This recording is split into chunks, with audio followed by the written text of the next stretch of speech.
Oh, there you are. I want to let you know right off the bat, I produce this show, I film it, I edit it, I put everything out. People always ask me, do you have a team of people, Kelly? Yeah, I have a team of people. A guy named Kelly, another dude named Kelly in production, a guy named Kelly in editing, a guy named Kelly who posts it. So I want you to know that for all of these shows, every single one of them, all my social, those are things that I'm doing on my own. And it's not to toot my horn, but it's just the fact to say that I just was about to start the recording this morning, and I'm lucky that I tested something. So to have a system is very, very important. And so I went to test my commercial before I started. I have a little Stream Deck right here. And when I push that Stream Deck, that changes the scene and turns on the commercial. So it's edited live for you right now. But a system is so important. And so I checked the system and my mic was not on. I'm going to check it right now and make sure this thing is on. It goes right into what we're talking about today, the corresponding proverb, corresponding day. It's Proverbs 6 and it's 3,000-year-old wisdom. And what I was challenged with yesterday was that faith without works is dead, right? But when I heard that, I was like, oh, but think of this. Take those words away. Faith without works is dead. But let's put in knowledge without application is dead. And how can we apply knowledge? Only way is through wisdom. Where do we get wisdom? From the fear of God. Why would we fear God? It's not fear and trembling. It's just respect. And so when we have, how can we get respect for God? By spending time with him, seeing his character. When we do that, then we'll see that he's consistent all the way through. And this happened yesterday in my men's group. We were talking about the fact of praise God in all things. And I talked about that yesterday on the podcast. If you didn't get a chance to be able to experience it, go back. Go back into the playlist, the wisdom and the vibe. And we've got all the corresponding proverbs for all the corresponding days. It's on YouTube, and I'd appreciate the subscription and put on the notifications. That way you know when we're going live and we're going to bring you a new episode. And when I say we, my team, me, Kelly, this guy right here. So when we talked about praising God in all things, I was challenged on this yesterday because I went and I hopped in my truck and I pushed the start button, and the start button pushed all the way through the dash. Well, when that happened, I was like, oh man, I had to go to a meeting, so I had to have my wife drop me off, and I was thinking I'm going to get the car towed. I called a tow truck. And a thing that's huge for me is when you're in personal service or dealing with the public, I believe there's a couple of different things that are so simple, and there's the highest ROI or return on investment with them, and it's just being kind. Like being nice to people. This is unbelievable because my pops would always say it that, personal service, a lot of times people overlook it, and it's free. It doesn't cost anything. And so I got on the phone with the tow truck company guy, couldn't understand him, he was very rude the whole time. I probably was rude back to him. And so I got frustrated and I hung up. Then I called the next one. They didn't answer. Called the next one. They didn't answer. Called the next one. They weren't very, I told her every single thing that, like, about me. My name is Kelly Cardenas. I've got a Nissan Titan 2018. All these things. I told them. And then she went back and asked me those questions again, meaning that she wasn't listening to anything that I said. And I got so frustrated, I hung up, and I tried again 2 more tow truck places. You would think it would be easy to get your car towed. Well, it wasn't. And so I was so frustrated, I came home and I hopped on YouTube, and I realized that fixing the ignition was so simple. And what God was telling me is, at first I was frustrated, but I thanked God right when the button went through. But I thanked him, and I was resistant to it. But what was amazing is I ended up fixing the ignition. It only took me about 5 minutes, and it saved me not only the tow truck, but going to the dealership and having the thing fixed on its own. And it's amazing because God had that plan, but he wanted me to praise him. He wanted me to praise him, to act on faith. And so that was a big thing because I had to put my theory into action. And that's what we're going to be talking about today, is putting your faith and put works to it, put your knowledge and put application to it. And how can this help you in your business? Well, there's 4 components to business. Number 1 is vision. Number 2 is leadership. Number 3 is culture. And number 4 is systems. If you want to go deeper into it, it's great. Got the book, The Vibe. Go check that out. It's on Amazon, or you can click the link in the bio down below. But But how does this apply to business? Can this help my business? Can 3,000-year-old wisdom help my business? Well, I had a friend reach out to me yesterday. His name is Max. And he said, what's the good word? And I said, well, I asked him the question back, what's the good word? And he told me two things that I think that can help your business. He said, find the simple joy like these kids and you will have a great life. And he sent me a video of his kids and they were just playing and they were just laughing. And then he followed up with, happiness is always within your reach. And that's Maxwell Hunter. And when I thought about that, I thought about, wow, there's so many complicated things in business, and I try and complicate them up. But if I find the simple joy, like those little kids, you will find a great life. And happiness is always within your reach. What I always find is there's only three things that any business needs. Number one, they need exposure. Not enough people know about them. Number two, they need revenue, top line revenue, or they need to be more efficient, meaning that they have top line revenue, but they let it slip through their fingers and their profit margin isn't as high as they would like it to be.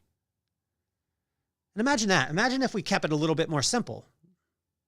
Do you need people to know about you? Do you need more customers? Do you need more team members? Do you need more revenue? Or do you need more efficiency because you already have those things? And I got a chance to spend some time with my buddy Shane yesterday.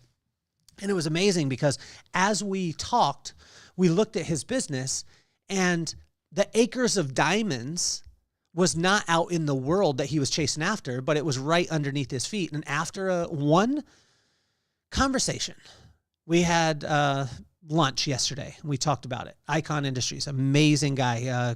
He's a one-stop shop for podcasting, and he can film and make sure and film all your social media and deliver it. And it's all for the cost of like a minimum wage employee per month. It's nuts.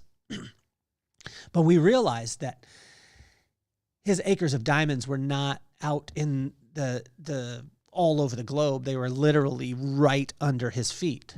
And it was amazing because I reached out to him later on. And I said, what'd you take away from our conversation? And he said, he told me what it was. And then I said, what are you going to put into action? He said, I already called one person and I signed them up for the thing that we were talking about. And it's amazing because when we add action to our knowledge, things start to work. But we have to have wisdom, which is the ability or the right use of knowledge. When we do that, things start to open up. So again, how can this help my business? There's a couple questions as we go through. So write down vision, leadership, culture, and systems, but make sure that they're in that order. We got to have a vision.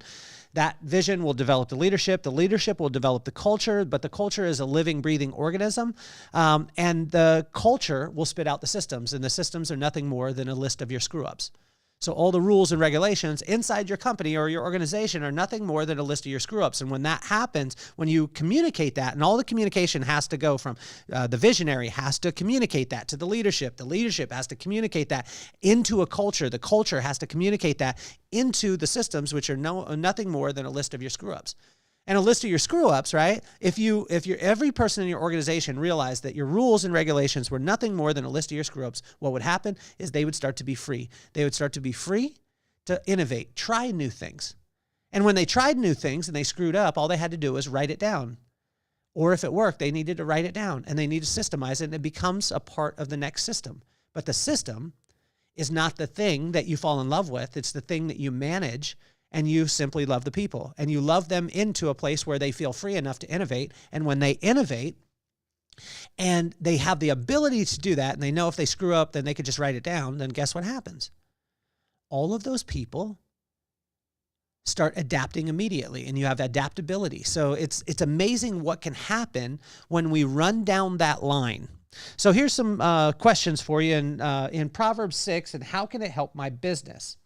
So the first question is, who are you in debt to? So ask yourself this. I asked this of my friend Shane yesterday, and he was talking about partnerships and collaborations and all these things. And I said, why are they there?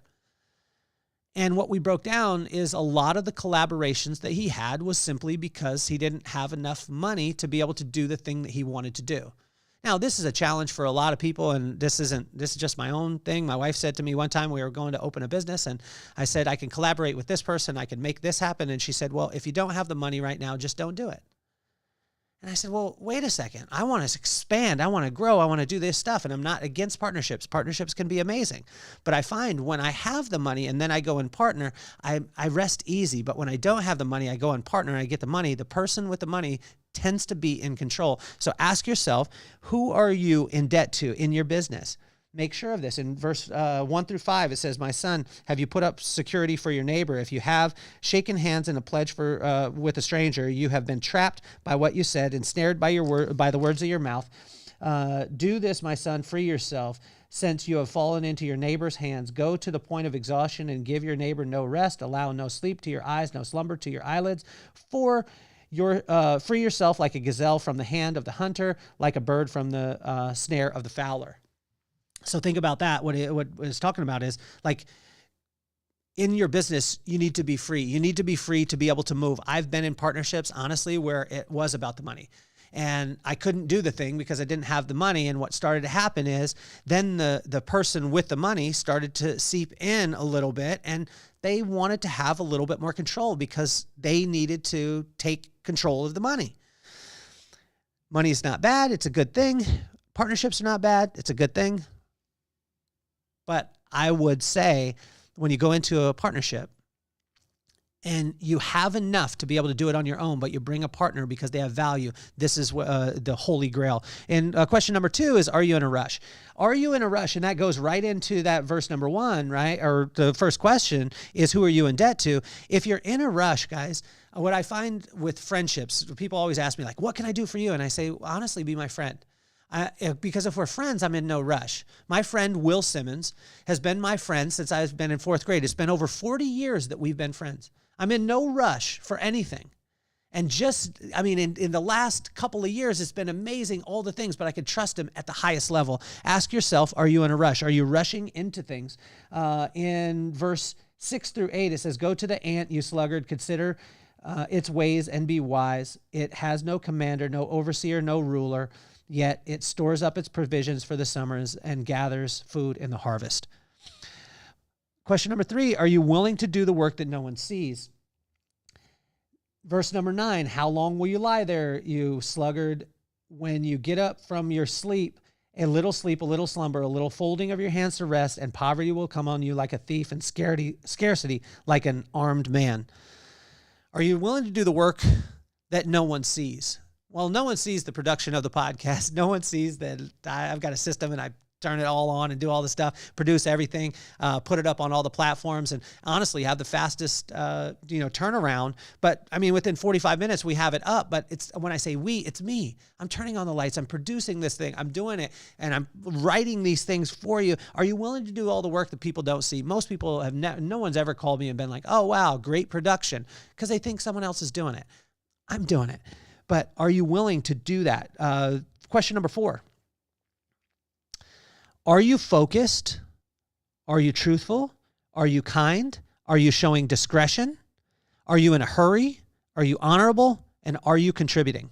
Ask this in your business in verse 16 through 19. And I'm going to give you some homework here in a second. So there are 6 things the Lord hates, 7 that are detestable to him. Haughty eyes, that is, are you focused? Lying tongue, that's truth. Hands that shed innocent blood, are you kind? A heart that devises wicked schemes, do you have discretion? Feet that are quick to rush to evil, are you slowing down and are you in a hurry? A false witness who pours out lies, are you honorable? And a person who stirs up conflict in his community, are you contributing to your community? So ask yourself those questions in your business, and it'll be amazing what it opens up. Question number 6 is, are you honoring those who you value? In verse 20 through 23, it says, my son, keep your father's command, and do not forsake your mother's teaching. And it goes on and talks about that, and ask yourself, are you honoring those who you value? Those who you value, your mentors, are you honoring them through your actions in your business? Question number 7 is, are you aware of the acres of diamonds that you are standing on right now? Are you content in the things that you're doing right now? In verse 23, it says, for this command is a lamp, is teaching light, and correction and instruction for the way of life, keeping you from your neighbor's wife, from the smooth talk of the wayward woman. Do not lust after her heart, after her beauty, lust in your heart after her beauty, or let her captivate you with her eyes. For a prostitute can be had for a loaf of bread, but another man's wife preys on your very life. Can you scoop fire into your lap without your clothes being burned? Can you walk on hot coals without your feet being scorched? So is he who sleeps with another man's wife. No one who touches her will go unpunished. Again, this is a figurative sense. When he talks about another man's wife or adultery, think about the fact of, in your business, are you aware of the acres of diamonds that you're standing on as opposed to trying to go out and conquer the world? I talk to people all the time about this, that they want to create an empire, they want to scale, all those things. But have you become the greatest at what it is that you do? If you work in Escondido, have you dominated Escondido? I learned this from a guy named Van Council. I did it the opposite way. When I first started my business, I started in Michigan, then I opened in Las Vegas, then I opened in Chicago, then I opened in San Diego, then in Salt Lake, and all over the place. But did I dominate? We've got to dominate first where we're at, our acres of diamonds. Think of In-N-Out. They have burgers, fries, and shakes. They don't have specials, but their drive-thru is always full. McDonald's has everything under the sun, but they're never full. Keep it simple. Are you aware of the acres of diamonds that you're standing on right now? And the last question that we have today as we finish up is it worth the risk? And so in verse 30 through 34, people do not despise a thief if he steals to satisfy his hunger when he is starving. Yet if he is caught, he must pay sevenfold, though it costs him all the wealth of his house.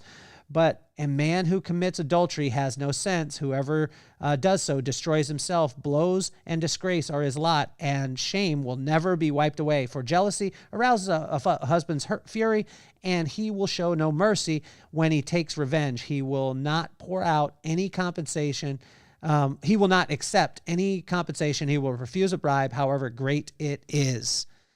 Is the risk worth it? See, it says people do not despise a thief that steals to satisfy the hunger when he is starving. No one's going to discredit you for doing something that's not so honorable. But I could tell you that there are prices to pay.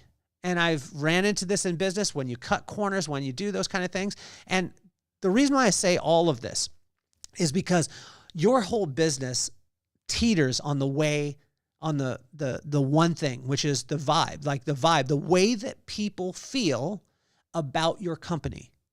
The vibe is not the energy that your company brings into the marketplace. It's the way in which people feel about it. Think about Apple and think about Android. Apple people are sold out. Why? Because they feel a certain way. Is the features and benefits the most important? Is the price the most important? It's not. And with your business, it's the exact same way. And see, when we ask these questions will help to be able to form a vibe, the way that your team and your customers will feel about your business. And that will be the vibe, which is the missing ingredient that can change everything. So the answer to the question is, can this help my business? Absolutely 100%. Go back, ask yourself the questions. Proverbs 6, I tell you, the corresponding proverb for the corresponding day never disappoints. 3,000-year-old wisdom. It's been around for 3,000 years, and it's principle-based wisdom. It's amazing when we apply it. Knowledge without action is dead. Faith without works is dead. Put it into action today. My name is Kelly Cardenas, and I'm officially off the hot seat. Peace, love, and soul.